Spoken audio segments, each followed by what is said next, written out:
Hello students, Jai Hind everyone. I hope all are fine. Chapter 1 in Civics Democracy. तो इस chapter में हम पढ़ेंगे कि डेमोक्रेसी क्या है, हमें डेमोक्रेसी की नीड क्यों है, what is the meaning of democracy. तो डेमोक्रेसी क्या है, तो मैं आपको बता दूं। तो डेमोक्रेसी एक फॉर्म ऑफ गवर्नमेंट है जिसमें पीपल चूज़ करते हैं अपने लीडर को, अपने रिप्रेजेंटेटिव्स को। तो फिर वो हमें रिप्रेजेंट करते हैं, फिर वो हमारे लिए सारे लॉज बनाते हैं, सारे रूल्स बनाते हैं जो हमारे प्रोटेक्टिव होते हैं। तो let's start our chapter democracy. Meaning of democracy. Democracy is a form of government in which rules are elected by the people. ये डेमोक्रेसी हमारी कौन सी फॉर्म ऑफ गवर्नमेंट है? इसमें हम अपने लीडर को खुद चूज करते हैं बाय द वोट के द्वारा। और ये कौन सी फॉर्म ऑफ गवर्नमेंट में होता है? ये हमारी डेमोक्रेटिक कंट्री में होता है। इसमें अभी हम फॉर्म ऑफ गवर्नमेंट में पढ़ेंगे मोनार्ची एंड डिक्टेटरशिप, कि उस फॉर्म ऑफ गवर्नमेंट में कैसे लीडर चूज होते थे, है ना। तो हु आर द रूलर्स, कौन उनके रूलर्स थे, कौन उन पर रूल्स करते थे। नेक्स्ट है व्हाट काइंड ऑफ इलेक्शन, किस किस टाइप के इलेक्शन होते थे। Who are the people, people का क्या रोल है ना। व्हाट काइंड ऑफ गवर्नमेंट, किस किस तरह की गवर्नमेंट है हमारी। तो Abraham Lincoln also says that democracy is a government of the people, bye the people and for the people. तो डेमोक्रेसी कौन सी गवर्नमेंट है? इसमें बार बार ही कहा गया है of the people, bye the people and for the people. It means that the people is supreme. लोग क्या हैं उसमें? सुप्रीम है। सुप्रीम का मतलब कि लोग अपने लीडर को खुद चूज करते हैं, वो फ्री हैं अपने लीडर को चूज करने के लिए। नेक्स्ट, इसमें अभी हम डेमोक्रेसी के बारे में डिस्कस कर रहे हैं। तो इसमें है व्हाट इज डेमोक्रेसी। डेमोक्रेसी क्या है? तो democracy is a form of government where all eligible citizen can cast a vote to choose their representatives in the government. यानी कि जो हमारी डेमोक्रेटिक कंट्री है, तो डेमोक्रेटिक कंट्री में क्या होगा? Democracy is a form of government where all eligible citizen, यानी कि जो 18 अबाउट से जो एडल्ट हैं हमारे, वो सारे से पार्टिसिपेट करते हैं इस इलेक्शन में। Can cast a vote choose their representatives, अपने रिप्रेजेंटेटिव्स को चूज करते हैं और वो सारे रिप्रेजेंटेटिव्स हमें रिप्रेजेंट करते हैं। और ये सारे रिप्रेजेंटेटिव्स हमारे कहाँ, कौन सी फॉर्म ऑफ गवर्नमेंट जाकर बैठते हैं? इसमें जो है बेटा सेपरेशन ऑफ पावर है। सेपरेशन ऑफ पावर आप नेक्स्ट पढ़ेंगे, लेकिन मैं आपको इसमें थोड़ा सा बता देती हूँ। 3 सेपरेशन ऑफ पावर है। फर्स्ट वन है इसमें लेजिस्लेचर, एग्जीक्यूटिव एंड जुडिशरी। तो जो हमारे सारे रिप्रेजेंटेटिव चूज करते हैं हम उनको, तो वो सारे लेजिस्लेचर में हम बैठकर हमारे सारे लॉज बनाते हैं। एक है आपके एग्जीक्यूटिव, ये जो है पावर जो है सारी डिवाइड हुई भी है, ऐसे नहीं है कि एक के हाथ में पावर दे दी और वो रूल करेगा।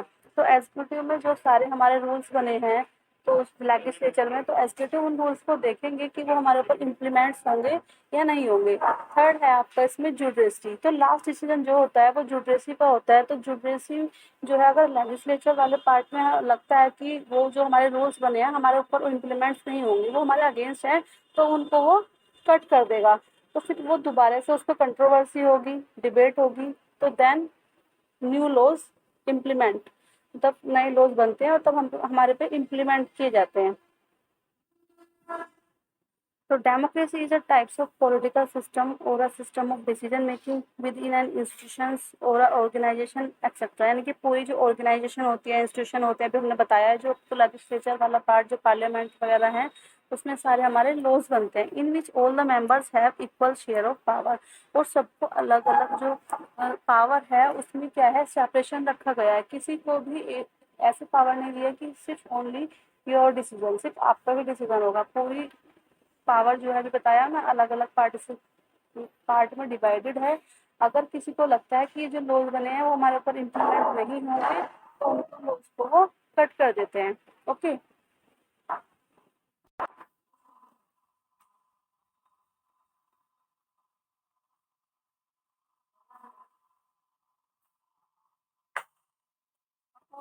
Oxford dictionary, a system of government in which all people of state or politically are involved in decision। इस चैप्टर में हम बेटा डिफरेंट टाइप्स ऑफ जो इसके ऑर्गन हैं वो पढ़ेंगे गवर्नमेंट के। तो फर्स्टली हम जान लेते हैं कि इस चैप्टर में हम किन किन चीज़ों के बारे में डिस्कस करेंगे, किन किन जो हमारे पॉइंट्स हैं, कौन कौन सी फॉर्म ऑफ गवर्नमेंट है। तो we also discuss many about in this chapter, where did the word democracy originate. ये जो वर्ड है डेमोक्रेसी, ये कहाँ से ओरिजिन हुआ है। What is the democracy, meaning and the definition of democracy, features of democracy, monarchy, dictatorship, democracy, है ना। तो कौन कौन सी हमारी फीचर्स है, merit and demerit of democracy, different between democratic and non democratic form of government, कि हमारी democratic government कौन सी होती है और नॉन डेमोक्रेटिक गवर्नमेंट कौन सी होती है। Democracy, direct and indirect democracy. तो let's start our chapter modern democracy. Firstly तो पहले बेटा हम ये जान लेते हैं from where the word democracy is derived, यानी कि ये जो डेमोक्रेसी वर्ड है ये हमारा कहाँ से लिया गया है। तो the word democracy is derived from the Greek word. ये जो हमारा डेमोक्रेसी वर्ड है, डेमोक्रेसी, ये ड्राइव्ड मतलब लिया गया है, टेकन बाई ग्रीक वर्ड है ये। Demos means people and karyotes means power of rule, यानी कि जो हमारे ऊपर रूल करते हैं, जो रिप्रेजेंटेटिव्स को हम चूज करते हैं बाय द वोट के द्वारा। तो it is the form of democracy part. Okay, तो democracy is mainly based on equity and the inclusiveness. It means responsive government and the active participation of citizen. तो ये जो हमारे रिप्रेजेंटेटिव्स होते हैं, जो हमारे लीडर्स चूज होते हैं, क्या करते हैं उसमें पीपल जो है पार्टिसिपेट करते हैं। कैसे पार्टिसिपेट करते हैं कि वो वोट देते हैं, देन दे चूज योर, अपने गवर्नमेंट को, अपने लीडर्स को चूज करते हैं। Okay, is affair typically by voting to elect a representative or a parliament or a similar assembly। कि अकॉर्डिंग टू ऑक्सफोर्ड डिक्शनरी के अनुसार गवर्नमेंट क्या है हमारी। तो गवर्नमेंट क्या है, system of government in which all people of state और पॉलिटिकल जो हमारी पार्टीज हैं are involve in decision about its affairs. जो हमारी पूरी, हम अपनी गवर्नमेंट को चूज करते हैं, बार बार एक ही बात रिपीट हो रही है, बाय द वोट के द्वारा। हम वोट होते हैं, इलेक्शन होते हैं, है ना। तो जब ये इलेक्शन होते हैं तो उसमें जो लोग हैं उनको ये अथॉरिटी होती है, ये राइट्स होता है कि वो बिल्कुल फ्रीली, उनके ऊपर कोई बाउंड नहीं होता, कोई बाउंडेशन नहीं होती कि वो उसको ही वोट देंगे। तो अपने लीडर को वो खुद चूज कर सकते हैं। फिर जो हमारे लीडर्स हम चूज करते हैं वो सारे पार्लियामेंट्री फॉर्म के अंदर जाकर बैठते हैं। अलग अलग, अभी बताया कि पावर जो है वो डिवाइडेड हुई है, सेपरेशन है उसमें, है ना। तो वो क्या करते हैं, वो सारे रिप्रेजेंटेटिव्स पार्लियामेंट्री फॉर्म के में बैठते हैं और देन मेक अ लॉज, पे सारे लॉज बनाते हैं। अब इसमें हम टू टाइप्स की, जैसे होता है डेमोक्रेटिक और नॉन डेमोक्रेटिक। अब डेमोक्रेटिक कंट्री में क्या है कि चाहे वह किसी भी रिलीजन का है, किसी भी कास्ट का है, किसी भी जेंडर का है, तो सभी को इक्वल राइट्स मिले हैं, है ना। उसमें ये नहीं होगा कि किसी भी रीजन के बेस पर, कलर के बेस पर, ऑल पीपल आर इक्वल, है ना। तो डेमोक्रेटिक कंट्री क्या है, there is a freedom of expressions and people enjoy their fundamental rights. तो जो भी अब उनको उनके फंडामेंटल राइट्स मिले हैं, उन्हें उनकी फ्रीडम है। ऐसा नहीं है कि जो फंडामेंटल राइट्स मुझे मिले हैं वो आपको नहीं मिले हैं। तो ऑल आर इक्वल, उस फंडामेंटल राइट्स सभी के लिए मिले हैं। क्योंकि ब्रिटिशर टाइम में क्या था कि जो ब्रिटिशर थे वो सिर्फ ऐसा था, जब इलेक्टेड को डायरेक्टली चूज करने के लिए कहा गया तो उन्होंने एक रूल्स निकाला कि उसमें एजुकेटेड पर्सन ही इन्वॉल्व होंगे, पुअर पीपल नहीं आएंगे, रिच पीपल ही इंक्लूड होंगे। तो इस तरह से डिस्क्रिमिनेशन हो रहा था। लेकिन डेमोक्रेसी कंट्री में क्या है, वो अपने लीडर को बिना किसी डिस्क्रिमिनेशन के, बिना किसी भेदभाव के अपने लीडर को चूज करते हैं। और एग्जाम्पल में इंडिया, तो India is a democratic country where the people is free from to elect to select your leader. अपने लीडर को खुद चूज करने के लिए वो फ्री हैं। और ये कौन सी फॉर्म ऑफ गवर्नमेंट में, डेमोक्रेसी फॉर्म ऑफ गवर्नमेंट में है। और डेमोक्रेसी की हमें क्यों नीड है कि अगर जो भी कोई रूल्स हमारे बन रहे हैं, अगर वो रूल्स हमें लगता है कि वो हमारे अगेंस्ट हैं, वो हमें प्रोटेक्ट नहीं रखेंगे, तो उसमें जो वहाँ के पीपल होते हैं उस स्टेट के, उस कंट्री के, तो उसमें जो है वो क्वेश्चन करेंगे गवर्नमेंट से। इस question are is the main important of this form democracy. कि क्वेश्चन करेंगे कि आपने जो ये रूल्स बनाए हैं, ये लॉज बनाए हैं, ये हमारे लिए प्रोटेक्टिव नहीं है, तो फिर वो क्या गवर्नमेंट, कौन सी गवर्नमेंट में, तो वो गवर्नमेंट हमारी आंसरेबल होगी, वो हमें आंसर देगी उस चीज़ का कि उन्होंने ये रूल्स हमारे लिए क्यों बनाए हैं। ओके। और नॉन डेमोक्रेटिक कंट्री में क्या है, there is no freedom of expressions and people do not enjoy their fundamental rights. मतलब इंडिया में तो क्या है, अपने हम फंडामेंटल राइट्स के लिए फ्री हैं, लेकिन नॉन डेमोक्रेटिक कंट्री में क्या है कि उसमें आप फ्री नहीं हो। एग्जाम्पल में जैसे सऊदी अरेबिया और जिम्बाब्वे। तो सऊदी अरेबिया में क्या है कि अगर देखा जाए कि वहाँ पे कोई टेम्पल नहीं बना सकते, कोई मॉस्क्यू नहीं बना, मॉस्क्यू तो है वहाँ पे, मतलब कोई चर्च नहीं बना सकते। और इंडिया में क्या है, all worship place are establish, चाहे वो मंदिर हो, चाहे मस्जिद हो, चाहे चर्च हो, तो there is no discrimination about the religion, caste और gender.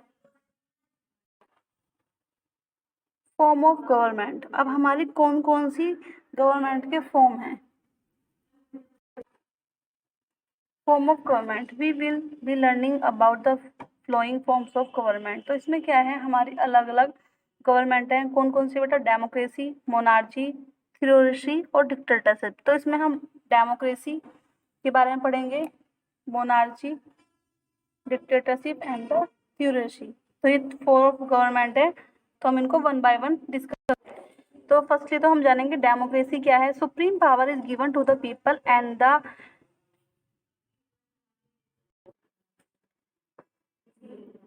People and the exercised by them directly और इनडायरेक्टली।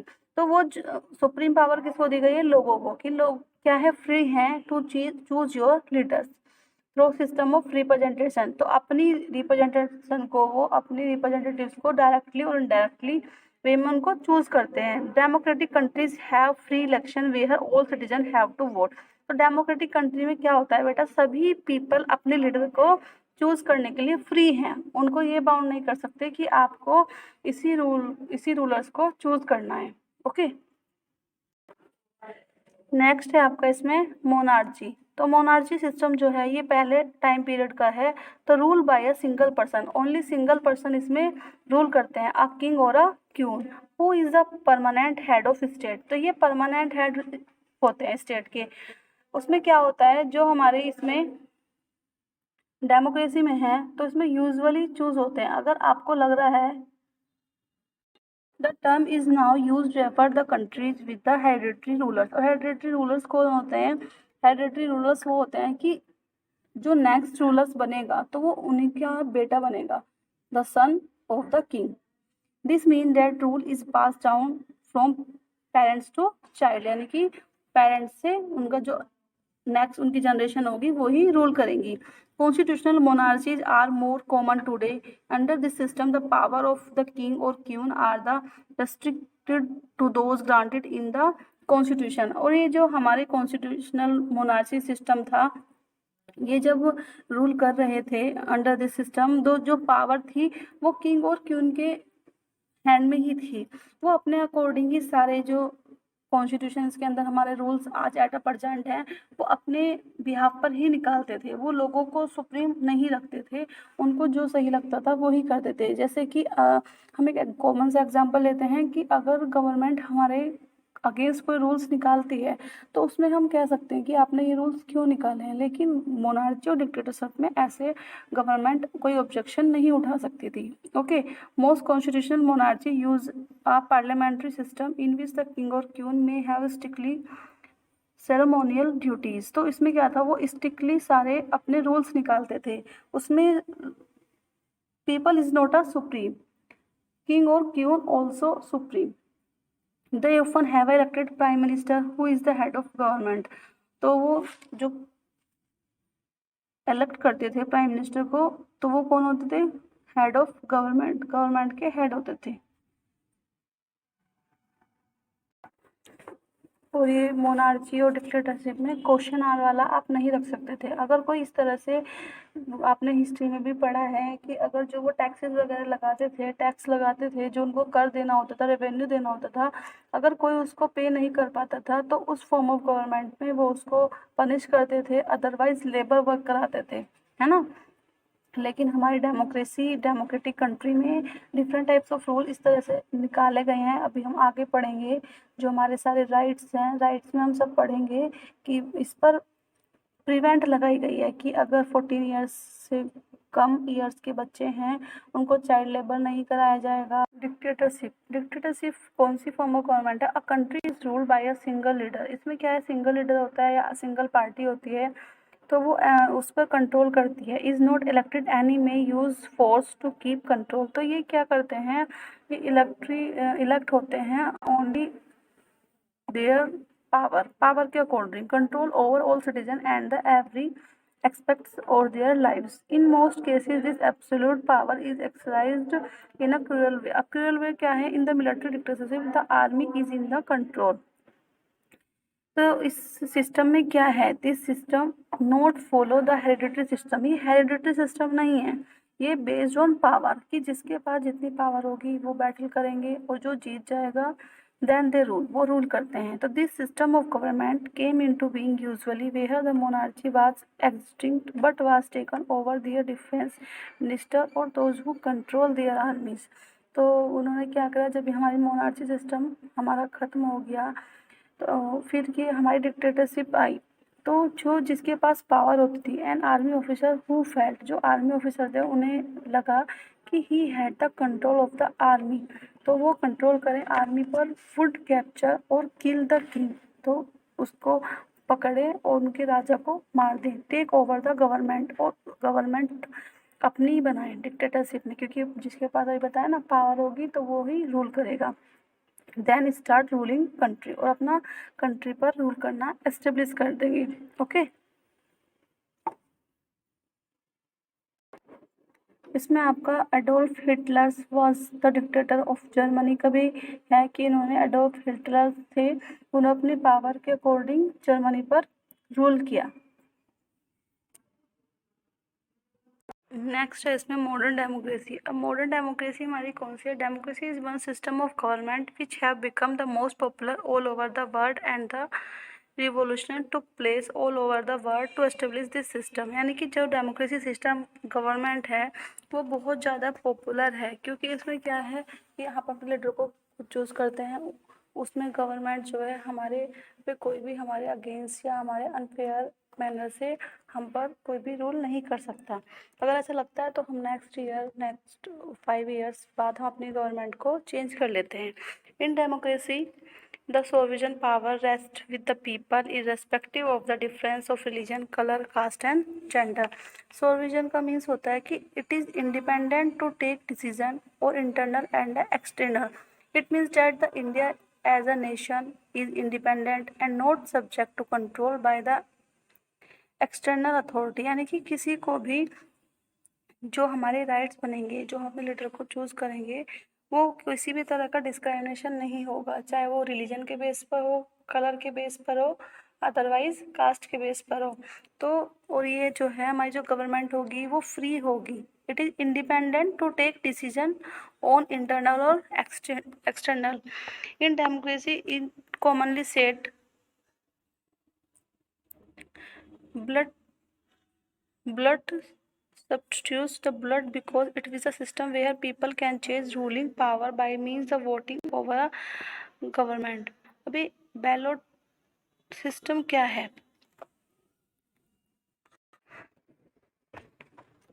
बैलोट मीन्स जो होता है बेटा, ये होता है a secret vote. Secret vote दी जाती है, इसमें ये नहीं होता, जैसे आपको पता ही है कि वोट जो दी जाती है उसमें डिवीज़न होता है अलग अलग पोल बूथ्स पर। तो वहाँ पर जो है आपने देखा होगा, इस तरह से आपने घर में अगर आपने डिस्कस किया होगा किस तरह से हमारी वोट का होता है, तो वहाँ पर इस तरह से पार्टीशन होता है। उसमें जो जो हमारे उसमें इलेक्टेड रिप्रेजेंटेटिव्स होते हैं तो उनका यहाँ पे साइन होता है, तो उस पर हम वो जो बटन उसे प्रेस करते हैं, तो जो भी हम उसको प्रेस करते हैं वोट उसी को दी जाती है। और अदरवाइज जो है पेपर के थ्रू भी होता है। तो ये कैसे होता है? ये सीक्रेट है। Okay because it is a system where people can change the ruling power by means of voting out of government। तो अगर लोगों को लगता है कि हमारी गवर्नमेंट जो हमारे सारे रूल्स निकाल रही है कि हम अपनी गवर्नमेंट को चेंज करना है, तो नेक्स्ट टाइम हम उसे चेंज कर लेते हैं, लेकिन कैसे करते हैं? बाय द वोट के द्वारा। Okay, normally every person who is an adult citizen of country has the right to vote. हमारी सिटी में, हमारे कंट्री में जो भी अडल्ट हैं, अडल्ट में जो भी 18 ईयर्स ऑफ एज हैं, उनको राइट्स है वोट देने का, to and to choose the leaders. This is known as one vote, also called the universal adult franchises. This form of government is called the democracy. अब universal adult franchises means क्या होता है कि all citizen of India who are above 18 years of age have a right to vote irrespective of their caste, creed, religion, gender or educational level। यानी कि universal adult franchise यानी कि all people are equal. जो adult हैं उनको ये rights है vote देने का, चाहे वो किसी भी कास्ट का है, रिलीजन का है, किसी भी जेंडर का है, अदरवाइज चाहे उनका एजुकेशन लेवल है या नहीं है, तो सभी को राइट्स है अपने लीडर को चूज करने का। और ये कौन सी फॉर्म ऑफ गवर्नमेंट में होता है? ये होता है डेमोक्रेसी में। अब ये जो हमारे इलेक्टेड रिप्रेजेंटेटिव्स होते हैं जिनको हम चूज करते हैं, अभी हमने बात करी कि बाय द वोट के द्वारा अपने रिप्रेजेंटेटिव्स को चूज करते हैं। तो in democracy representatives elected by the people make laws and frame policies of the government. यानी कि जो भी हमारे लीडर हैं वो सारे लॉज बनाते हैं, पॉलिसीज बनाते हैं, है ना। An adult citizen have the right to the participate vote in this election. In India the voting age has been fixed 18 years of age. Free and fair election are held at regular intervals. यानी कि ये जो हमारे जिसका जैसा time period होता है, जैसे 5 ईयर्स बाद हमारे इलेक्शन होंगे, अपने लीडर को चूज करेंगे। और लोकसभा अभी हम उसमें पढ़ेंगे, अलग अलग हाउसेज है पार्लियामेंट फॉर्म के। लोकसभा के 5 ईयर्स में होते हैं, राज्यसभा के 6 ईयर्स में होते हैं। लोकसभा कौन सा हाउसेज है, राज्यसभा कौन सा हाउस है, सब डिस्कस करेंगे हम इसमें। The people have the right to remove the government from power in the next election if they are not satisfied with the performance. यानी कि अगर हम अपने लीडर से, उनकी परफॉर्मेंस से हम सेटिस्फाई नहीं हैं, तो next year, next 5 years we change our leader, हम अपने लीडर को चेंज कर सकते हैं। तो ये इसमें किसको राइट्स दिया गया है? लोगों को। It means that the people is supreme.